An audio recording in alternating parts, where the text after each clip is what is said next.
What is up, ladies and gents? It is your friendly neighborhood BJJ podcaster, Rafa Esparza, coming to you with another live episode of the Grappling Hour. I hope you're having a great day. I am having a mostly fantastic day. There is one slight problem.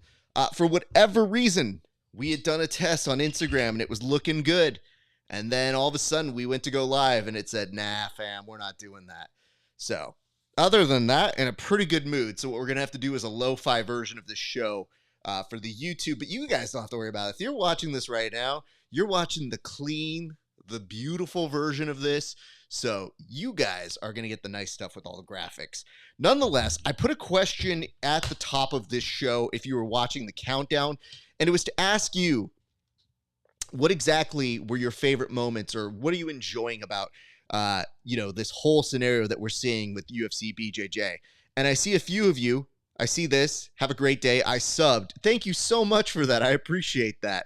We love seeing that. And I love mac and cheese as well. So I think I am within good company here. But that's not the only comment we got over here. I do see somebody, and I'm wondering if this is one of the homies, but another comment popped up that said, third.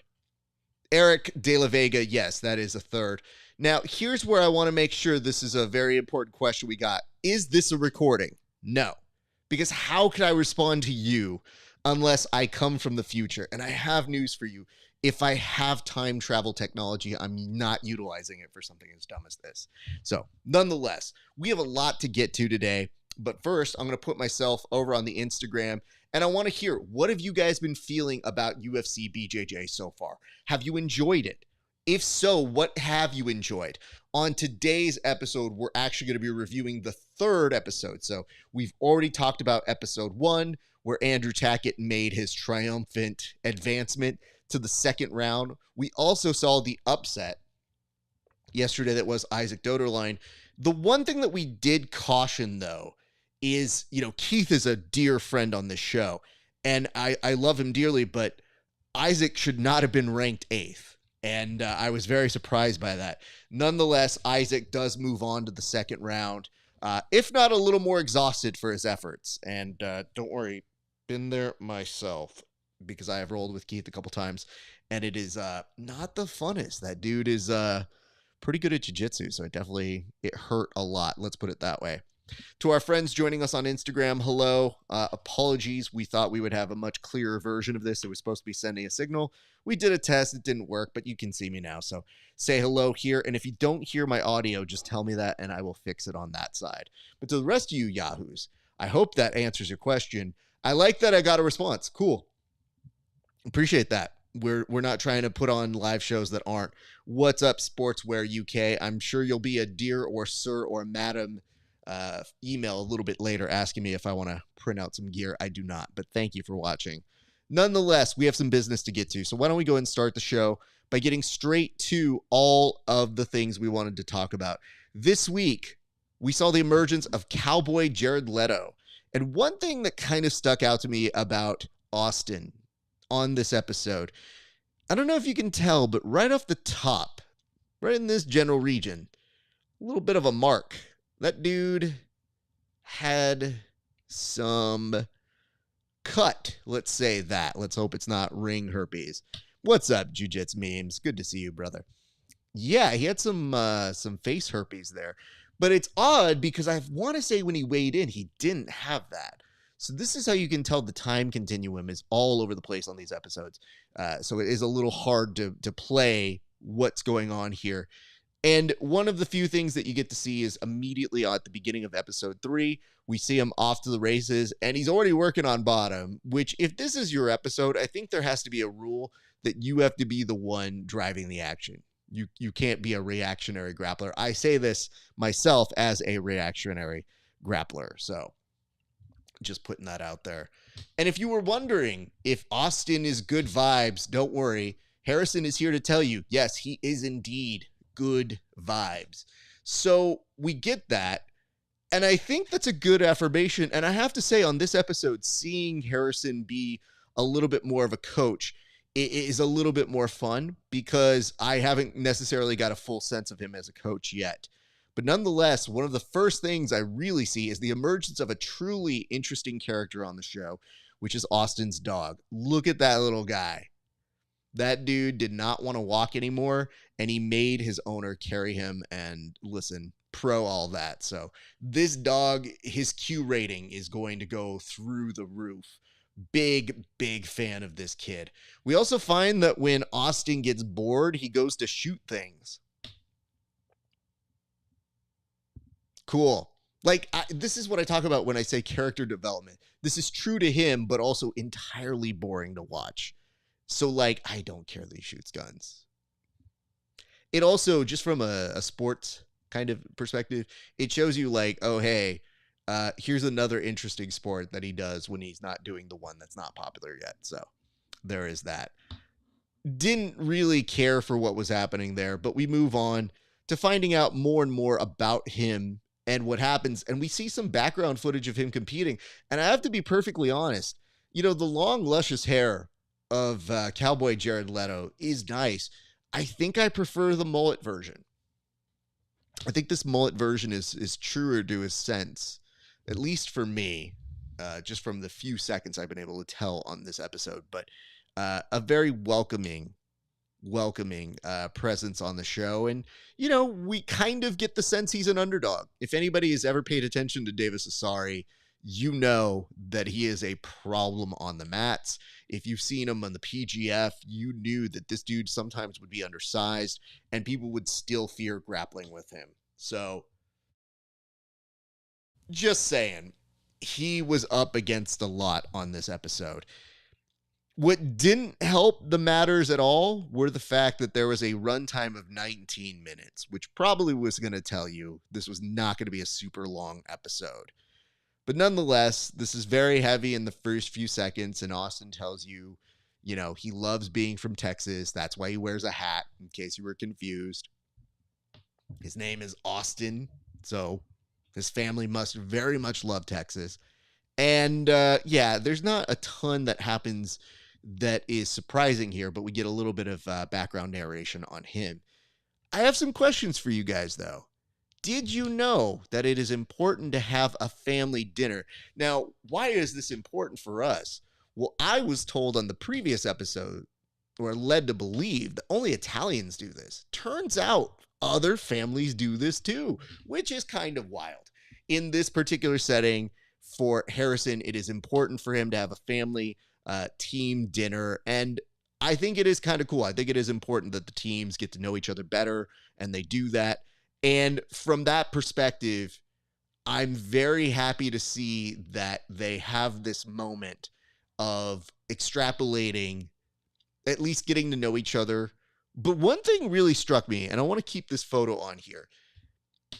Somehow, Rerisson had never had a taco before. Young man, I'm just curious how you could go about this life, this good jiu-jitsu bro culture world life, and never have a taco. It baffled me. I was sitting there for about a good minute and a half. I paused the episode, full disclosure, and I just thought, like, how did this dude live without ever having a taco? That doesn't make any sense to me.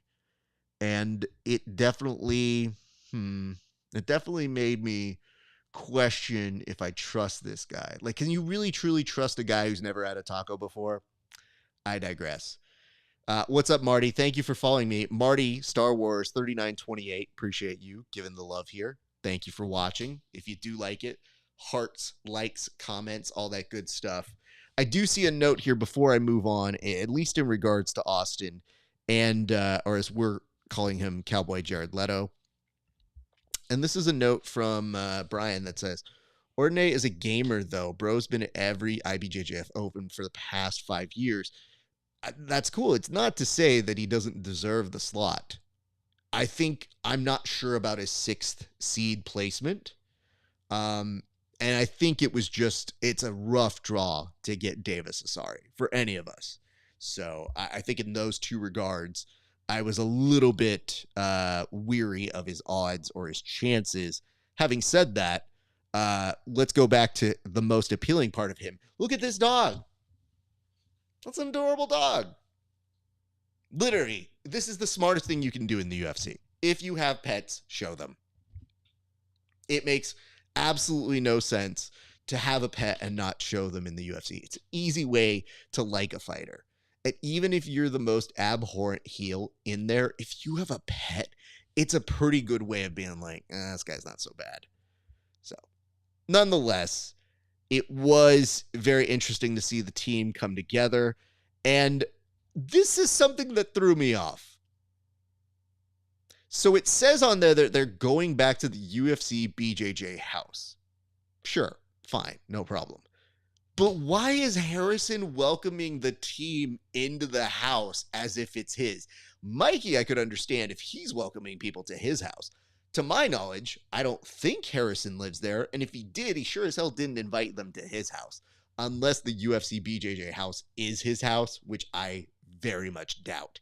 So having him go ahead of everybody and welcoming them to the UFC BJJ house, the whole crew, is performance art at its silliest. Because it's literally like somebody at your Airbnb showing up before you and welcome you into that establishment. Sir, this is not your house. What are we doing here? I get that it is trying to show him being a good team leader, but when I say these are the weird things that they do for reality TV formatting, this is the stuff you can cut.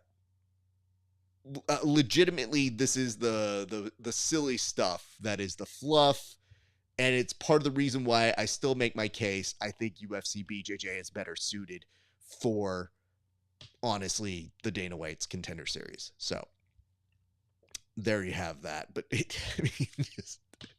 having said that, maybe in the future, I'm going to start inviting people over to the Airbnb and welcoming them and being like, hello, welcome to my humble abode. And they're like, dude, we all split this Airbnb.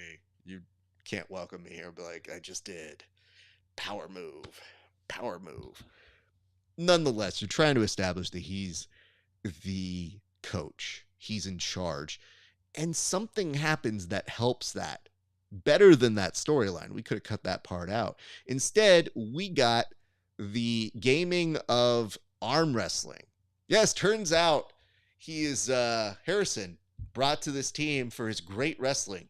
No, not his stand-up one. The arm variation kind. And I think the weird part of this is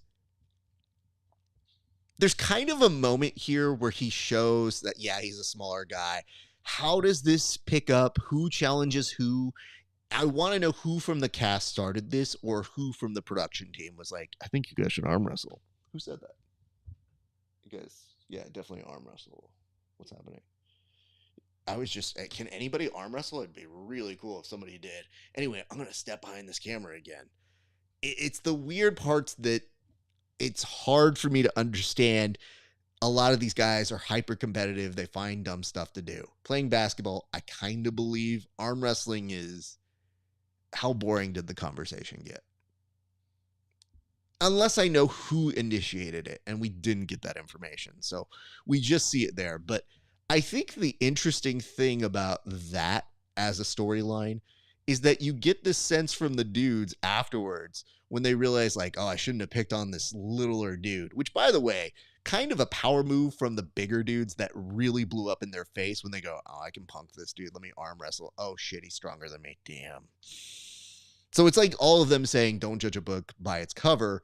Well, at the same time, all of them kind of saying like Johnny or Andy in particular going, I don't know if I respected this guy until I got owned by him in wrestling. So now I'm like, he can be a good coach. Yeah, I believe in him now. Like, did you not believe in him before? Was that the one thing that set it in? Or is this just some weird team building exercise where they go, fuck it. Yeah, whatever. This dude's here. And it says, and only a 19-minute show. Surprised there wasn't more character development. No, there's no character to develop here. Literally, this was enough. You had enough time for Cowboy Jared Leto and Davis told a very good story. I liked hearing about his family. Cowboy Jared Leto showed his dog. Literally, after showing his dog, they could have cut right there. Be like, here's my dog, here I am, and I'm competing. Bam. So those are the things I probably would have been there.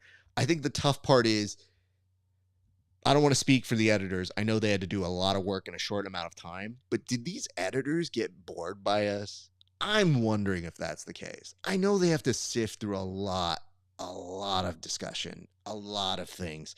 Apparently, there was word on one of the social media profiles that said there was a 2-hour discussion of the eco versus drilling conversation that they mercifully cut down to 1 minute and 30 seconds worth of TV time, which I argue still too much time for something so stupid to talk about and debate. Because what's a dude who's drinking a beer, who's watching this show, gonna do when they start going off and being like, I think drilling is good. I think drilling is stupid. Meh, meh, meh. Dumb. Really annoying. Kind of embarrassing. That's why I feel for the editors to sit there and go, okay, let me time code this. What did they say? Oh, this dude said that drilling's kind of important, and this other dude didn't. Okay, this is a good conversation, everybody. Hey, you know what, though? It's to tee off UFC arm wrestling series. That's actually not a bad thing. Still a better sport than power slap. And I will say, we did discover that in yesterday's episode.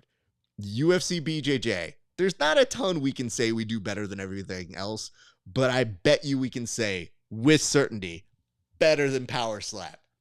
We're doing it. You know what it is? UFC BJJ, better than power slap, better than power slap, better than power slap. Take that. Yeah. But you know what the problem is? We don't have the views of power slap. We're doing pretty well. If you've looked at episode 1, it's done about 450K. Now, some of that I assume is heavily promoted. I don't want to say that they've bought some of those views, but sometimes you can skew that on the YouTube. I'm just saying, hey, listen, I think this is a good thing for us to actually be in a space where we are not only competitive with other sports, but we look a lot more legit than power slap ever did. Not that that was a high bar to do. But while we're at it, I already coined the phrases UFC. No, I didn't coin that one. I coined WWE BJJ, which essentially was them stealing it and taking it for UFC BJJ.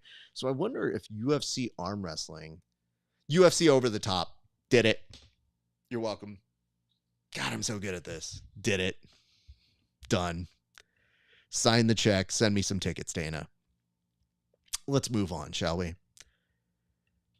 So whenever Mikey gets into these character fits, it's like he looks like somebody in a movie, like the kid in the movie that doesn't die by the end of it, but that you're really concerned he might die. So that's a lot of the character development I get. Like, they give you a sense that maybe it's not looking good, and he tells you, or the action hero, that he really hopes he makes it and lives till tomorrow. It's kind of the vibe I get on all those talking heads. Nonetheless, here's an interesting little facet of this episode. Mikey really gelled with Davis Asari, which is interesting because with Aaron, I don't know if he was just like, I don't like your odds. Maybe I just don't gel with you. I don't get a full sense of that. They had to cut very quickly on that stuff. So maybe he did work with him. We saw him work with him a little bit. But I think him saying on the episode, I really clicked with Davis, he's a huge nerd, and that really put me in the same space. I couldn't help but think part of that could be the fact that he knows Davis comes from a prestigious gym with Gordon and Danaher, and being a Danaher student kind of makes him as somebody who's probably going to do well. So maybe Mikey wasn't afraid to hitch his wagon and kind of say like, well, you're going to be good. I know that. So let me just add a little bit of my secret sauce here. But it just made me think. It was something I noticed in terms of his description of how he was seeing this interaction plays. He was like, well, I like him, and I hope he says that for other people on his team. But this is the first time for Mikey as a coach that I thought, okay, this is what I would hoped he would be as a coach. Now, granted, there's a lot we don't see, a lot of cutting room floor, as evidence, eco versus drilling conversations. So a lot of that gets put under the wayside. So it's hard to say here. I want to bring this up. Look at this hand holding technique by Andy Varela, who looks like he's trying to be a reporter here. And I got to tell you, just from seeing this visual, my job is never in danger. Here's why. Look at this amateur handhold that you are seeing from the incredibly talented jiu-jitsu grappler and incredibly green interviewer. This dude literally just puts his hand out there. Like he's holding it like they hold a gat in a movie where they do that turn, that kill shot sort of thing. Like that's the equivalent of holding it here. Little lessons from the pro. Yes, you can angle it up, but actually sometimes the best way is to actually bend the arm a little bit so that you get the full angle. Notice, this is at an angle. When you are interviewing people, you want to get that nice traction of hitting it. If you basically just put it in their face, you're doing a Bill Hader character. There's a character on SNL that Bill Hader does where anytime this old dude that he's playing interviews somebody, he just gets the microphone and pushes it into their face. So I don't know what this was, but it definitely wasn't something that made me shake in my boots for what I do. Nice try though, Andy. Love seeing the hustle on that. But nonetheless, there's this weird moment where Andy is trying to stir up some drama. So I can appreciate that. He's basically being bull-shaped Nina drama here. And I feel like as he's doing it, he is trying to get them to trash talk each other. It's all in good fun. But Davis doesn't necessarily take the bait. And even more so, Davis has a very quiet confidence. Like, I think he knew he was probably going to do well. And nothing more so than when they said, this is going to be a real intense match. So Cowboy Jarrett Leto tells Davis Asari, oh man, I think this is going to be the best match of our division. And Davis has this face that made me want to zoom in a little bit closer, just so you could see, like, this is the face of a dude who knows he's going to win. I've seen him do this face. If you've watched him at PGF, he's very quiet about his confidence, but this was a dude who's like, I don't think I'm going to take long to submit you. All due respect to Austin. I think he was already seeing the next step for himself. Just saying. I want to point this out because this to me is very awkward. It feels like Claudia shows up every episode just to say, hey guys, hello and welcome. Welcome to the weigh-ins. And that's like her one line. If there's anything I'm thinking, it's that her job is the most replaceable by AI. Hear me out. You build a one-time AI welcoming sort of mechanism, a hologram if you would, and basically you can save money and you can do that in perpetuity. It could also be the thing that welcomes you into the Performance Institute when you go there. But if there's no variation to what she says, the lower third will do just fine in telling us, guess what? You're at the Performance Center. Let's just go. And guess what? It's a weigh-in because there's a scale there. And also, never forget my homeboy, UFC weigh-in dude, who's also, I think, secretly a judge. He has a lot of swag just doing nothing. Just literally pretending to chew gum. That dude, that's the guy to watch. I think that's a power player. Nonetheless, Davis, they'd kind of alluded to this a little bit earlier in the episode where they said, hey, Davis, you just need to make weight. And there's nothing that inspires confidence quite like praying on the scale that you did actually make the weight. So he makes the weight. It's great. We end up doing this. And we end up kind of getting the sense that this isn't going to be a long episode. Any of us who have watched episodes of The Ultimate Fighter in the past, we kind of know time. So if you see there's about 20 minutes left in the episode, you're probably guaranteed at least a round or two if you've watched by UFC Ultimate Fighter timelines. Here, it's at about the 12 or 13 minute that you're going to start the match, and you know they have to do some exit exposition and preview to the next episode. So when I saw that going on, I was like, yeah, I feel like that's going to happen real quick. And yeah, it does. But not before a significant moment that begs the question, do you have to dap somebody up before you go to war with them? If you're Davis Asari, you respond when someone extends a courtesy, a hand, in a form of competition, and you respond with a spear. My man turned into Goldberg right in front of our eyes. Literally, bam, right into the midsection, gets a takedown. Now, I know I saw Alex Wendling actually putting up a poll about this saying, like, I don't know, what do you guys feel about this? And I feel it's a valid question. I'm more so in the vein of it didn't have an effect on the overall result in my brain, so I don't even care. Plus, you're all trying to compete, and once you start, you don't have to do it. It's like touching gloves. It's a courtesy that you can sometimes do, but you don't have to. And I didn't lose anything. I felt like he would have gotten the takedown anyway. So womp womp gets the takedown. And Cowboy Jared Leto is under some duress here. So I don't really want to get into too much on what he could have done because, as Brian has alluded a little bit earlier in the show, he is a game competitor. I just know Davis's game pretty well, so I wasn't surprised by this in the least. What I will say is, man, my heart hurt when I saw him injured.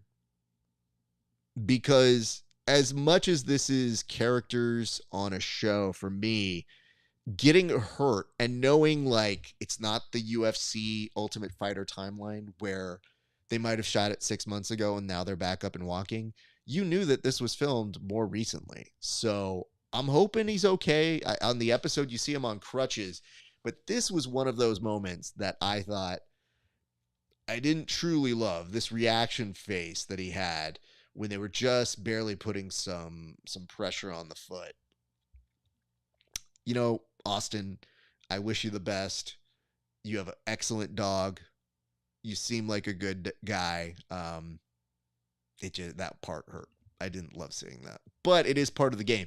If you're Mikey, who reminds everybody, like, this is a violent sport. You guys have to know it's violent. It's very violent. So, yep, definitely not fun to see. And I'll say this. I mean, Austin made it for the hand raise here.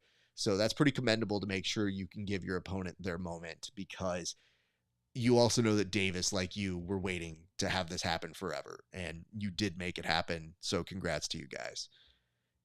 In any event, there's like a small hush on the episode. Like, oh man, that sucks. Maybe about 2 seconds before they go, and tomorrow we're doing bowling. Hey, everybody. We're all getting laid. And they just show everybody clapping and cheering. So you don't hang up on the injury for too long because we got some bowling to do. And I don't know if this is the official coach's challenge yet. It's hard to determine if that's what they're doing on this. But there is a moment that spoke out to me, and I'd like to see if you guys feel the same way too. But who holds money like this? Like, who, like, literally, if I hold this note card and I literally pick it up with my hands, like, maybe I kind of hold it like this. Mikey is holding the dollar at the midpoint of the dollar and pinching it. I think he's doing this gesture again. Like, I think Homeboy needs to understand he is not an emoji. You can literally just hold it up like this, like, hey, we're going to do this. This grip to me says, and maybe this is a bad thing for some of you, but I think those of you who are real ones, you'll understand. This tells me you've never been to a strip club. Like, nobody holds their dollars like this to the stripper. Like, nobody goes, hey, what's your name? Hold on. I've got a little something for you, ma'am. Here you go. I don't know what to do with this. This is a lot. They don't explain that they're doing anything other than gambling. I fear for what it is. It feels like the way they explain it, and it's leaving it to Mikey to do the talking head stuff where he goes, we're betting on how people are going to do things. And I go, I wouldn't understand what that is. And as a compulsive gambler, I need to know what the rules are. Like, that is a number one concern to me, is tell me the rules, tell me what we're doing, and I'll tell you yes or no. Also, what are the betting odds? Like, those are all the things I want to know. Having said all that, we do have a hell of a match tomorrow. Tomorrow on the UFC BJJ episodes, we do get a great moment. It's going to be Carlos Enrique versus Yanni Grippo, and that to me is a very fun sounding match. So I feel like that to me is the appeal of staying with this. You know, today, a little bit of narration, quick match, mostly likable guys. Not super exciting. Again, just kind of exists.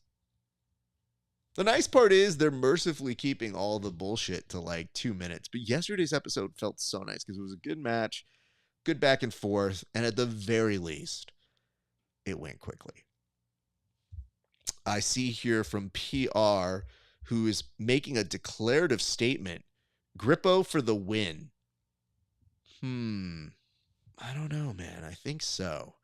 I think he's got to be. Yeah, that's tough. It's a good match. I think you are right. I am inclined to say what you say. The only thing that strikes out to me on this is, I don't know how Yanni feels about being the number 5 seed, because he's also really good too. A lot of the seeding I couldn't quite make or break it. So that part to me is more the concern. I'm not even worried if he wins or not. He's obviously super good. So I would love to see him show out, but thank you for that very nice word there. I want to go back up to one of these because somebody brought in a great comment that I didn't have a chance to address. But for Claudia, this comes from Bello, who says, that's replaceable by a parrot. Now, yes, that's probably true. But a parrot has to be told to say it first. So it's like you still have to have somebody on set that just goes, hey, it's time for weigh-ins. And then the parrot's like, time for a weigh-in. So it might take a little bit of stop down time in order to make that happen. You just want talent to be able to go out there and do what they need to do. Yeah, my main concern is not that she's not an important person for the show. She right now is essentially going to be the Dana White because Dana White's not coming. And she definitely is behind the scenes with a lot of this stuff. It's just, if she's just coming to say like, hey, what's up? It's time for weigh-ins. Okay, cool. Episode 1, no problem. She did it yesterday. Hey guys, what's up? It's time for weigh-ins. Do you have any other combinations of words? Like, you can say other things, right? It's time for weigh-ins. I mean, I'm starting to like it more that I'm hearing it out loud. Nonetheless. It says, what you watching? Like, outside of this, today we were watching the UFC BJJ episode. But outside of this, my wife tries to get me to watch trash TV, and I hate it. So she's on this, like, I think spinoff of 90 Day Fiance that's just Fuck Island, essentially. I hate it. Finally finishing Severance. Thank God. I've been so busy. It's been hard to actually sit down and do that one. I'm trying to think what else we've recently watched and finished. There's been a lot of stuff. But I'll answer your other question here because I think that's more pertinent. Do you do jiu-jitsu? The answer is yes.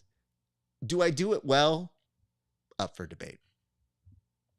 But yes, been training for a long, long time. And what's great about this is a number of the people on the show are friends of the show. And I've gotten the ability to train with a couple of them, I think. Some of them we haven't trained, but I for sure interviewed about half of that cast. So it is so dope to see our friends going out and doing incredible things. So yeah, that is, those are a couple of answers for you. Thank you very much for those questions. You can feel free to ask me some more questions while I'm still on with you guys. But I will tell you this.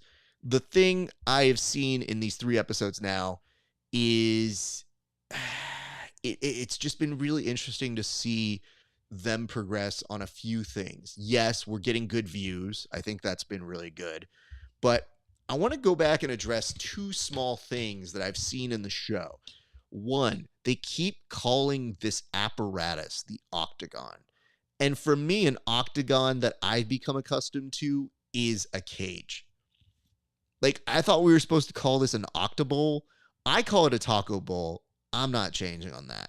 But every time they say it, they're using it in their syntax where they go, man, I love being in the octagon.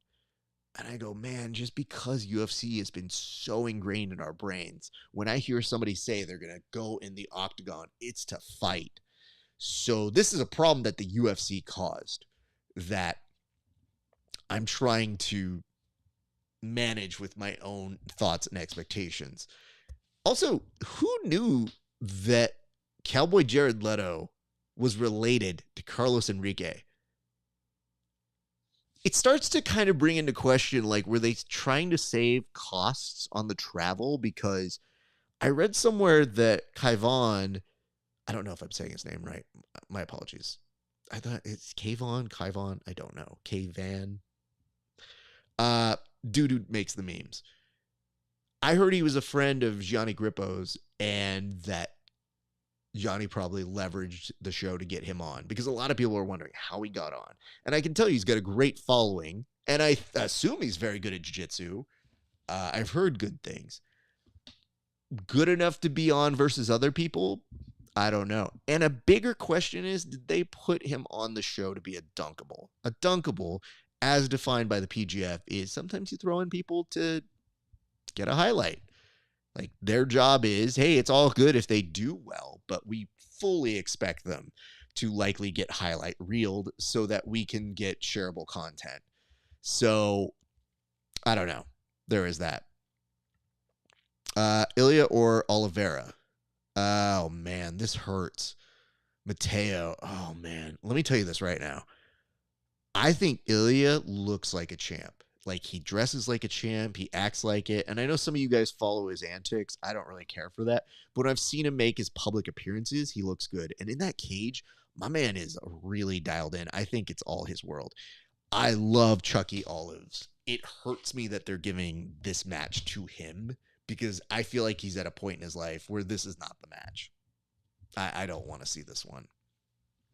So, saying that, you said he even trained with me. Is that Grippo? Or are you saying that he trained with you? Because that must be really good training, man. I can only assume. You can tell him if you did train with him, though. He has not responded to any of my interview requests. And that dude is somebody who I would like to interview, but we just don't know each other. So hopefully in some time, if you're rolling with him and right before you submit to, not saying you're bad, just assuming based off of, him. Just be like, hey, man, you should really be on the Grappling Hour. I think you'd be good on there. Raph won't make fun of you anymore. And it says, have you met Ilya, and is he smaller in person? No, I haven't met him yet. I'm trying to think if I would have connections to him. MMA and jiu-jitsu is a very small community. More so on the grappling side. But I also wouldn't care if he's tall or not. I feel like that's something that only should interest you if you're trying to date somebody. Like, women should be looking at dudes and being like, hey, this dude's 5'7". I don't know, I'm 5'3". I don't know if I like that with heels. Like, to me, I don't care how tall you are. Unless I'm trying to pass your guard. Because if you're tall and I'm trying to pass your guard, not my friend. I hate how quickly you guys can regard. A note here from Bujigatami. When are we getting a viewership breakdown of this like you did for CJI? See, that's where we are going to be at a standstill, because Craig was nice enough to give me that information. So I got more insights from them. I do not think the UFC will give that to me. I can tell you base knowledge of that. So there is that information. I would pass that on over to you. Oh, thank you. Thank you for the hint. It takes me a second because I see this. Listen, bro, in your thing, Pat, you've got a headshot. Most of these people don't have a headshot. Look at this next comment I'm about to put up right here. This dude doesn't have a headshot. I don't even know what this is. I can't even see what it looks like a seized candy that's in a stocking. And it says, because people keep mentioning the size difference between Oliveira and Topera and how it might play an impact. Yeah, I know, but I wouldn't say that to him right when I see him. Like, damn, you're tall. I don't think it's going to play that big of a factor. I think Ilya is very calm, collected. I think he's been really solid in all of his efforts. I would be incredibly surprised if Chucky Olives does beat him. But if he does, huge upside, because I loved Oliveira. I love that dude. And he's just so good that I just want him to have good things. But when I see him getting paired up with people like this, I think, yikes, don't love that match. It's essentially the Michael Scott meme of, don't Love that. No, that's me. that's a lot of the way that I look when I see whoever they pair up Chucky Olives with in the world of MMA and fighting.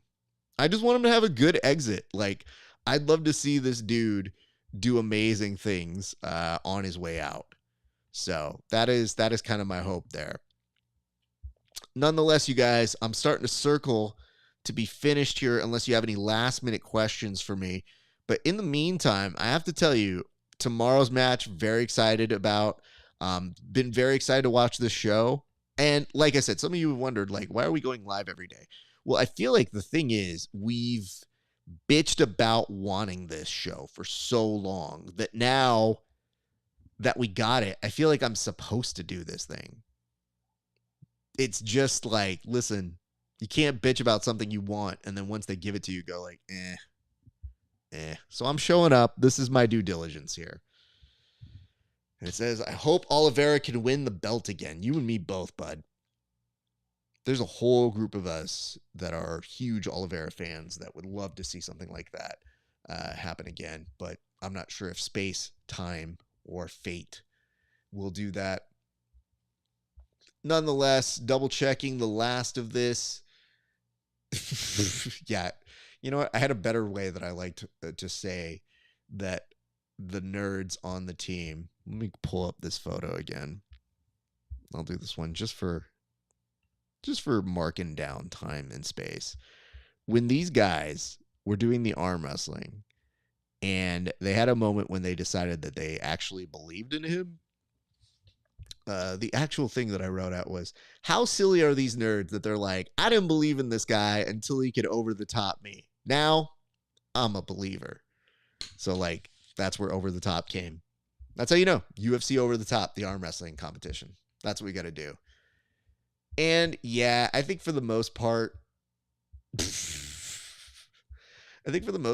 a lot of things that are happening in UFC BJJ that are mostly good. So we're trying to stay on the good side while we can, while roasting the little miniature things that have been kind of dumb and silly. Nonetheless, my friends, I think that's going to do it for our work here today. We will be back here, I assume, tomorrow, where we'll do some more discussions on the UFC BJJ series. They're doing them daily. I don't know if they're doing them over the weekends. I would like to have a weekend break, but I'm not so sure I'm going to get that. So, is what it is. We asked for this life, and now we're going to get it. So, you know what's also weird? I just want to bring this up. The little thing that caught me today by surprise that actually made me laugh was the moment Elijah Carlton looked out and goes, do we got a scale here? Like, that's the one comment he's had. And he was supposed to be the heel, at least in this world. And you put him on the even bigger show from the PGF to this, and this dude is being anything but a heel. So this face turn that he's done, we'll have to see if it's all the way through on the show. But if not, tune back into that. I did see this in the show, though, where he's gripping a lot of hair and pulling it. So who knows exactly how that one's going to end up. Anyway, if you like the show, I would love it if you could like, comment, subscribe, do whatever you can, share it where you can. I hope that you guys enjoy this. We have so much more coming in here. And I'll answer this, Mateo. You said, who is your favorite jiu-jitsu practitioner? That is way too small. We got to pump that up right now. Who's your favorite jiu-jitsu practitioner? That's a great question. I like a lot of the homies, so a lot of really good people like Chris Wojcik. I have a lot of respect for his game. I've stolen a lot from what he's done. Even morons like Gary Tonin, who have been a long-time nemesis for me, I've always learned a lot from his game. I can't do what he does, obviously, but I like learning the concepts from him. Craig's really good, not just from the comedy standpoint, but he has really good techniques. And I still think the best video instructor is probably Lachlan. Like, Lachlan, when he nerds out, it's the best kind of instructional to watch. And I want to say I developed a half guard because of him, but it's not good yet. So, still in the process of being fixed. But thank you for that question, Mateo. Anyways, as I was saying, if you like the show, check us out. We're on patreon.com/grappling hour. Go there. You'll see my interviews 30 days before anybody else. We just started putting up all the sets of interviews for cast members of the PGF. We will be one of the few destinations that will get interviews on a regular basis. So get excited for that. Additionally, check out the other stuff that we put up there, extra bonus content, only available to my Patreon users. It really does mean a lot, your support there. So please go check us out, patreon.com/grappling hour. You can also check us out on all social media. We're at Grappling Hour on Instagram, YouTube, Twitch, Twitter, Facebook, all that good jazz. Follow us wherever it is convenient to you or wherever you like it. Really appreciate that. Last couple reminders, you can get some Grappling Hour merch. So this shirt that I'm wearing right here, you can find that at raphaesparza.com/merch. Get you some Grappling Hour hoodies and t-shirts. That goes directly back into the show. And as a reminder, this Friday, we're doing a roast of our friend Kevin Sherrill on an episode of The Bullpen. So you don't want to miss that. That is Friday, 2 p.m. Best Coast time, 5 p.m. East Coast time. So get excited for that. I think that's pretty much it. Oh, you can also find us on Discord at Grappling Hour. Ladies and gents, thank you so much. We'll be back here tomorrow, I think, probably, for some more breakdowns of all things UFC BJJ. Until then, my name is Rafa Esparza. Thank you so much for watching today. We appreciate you. We love you.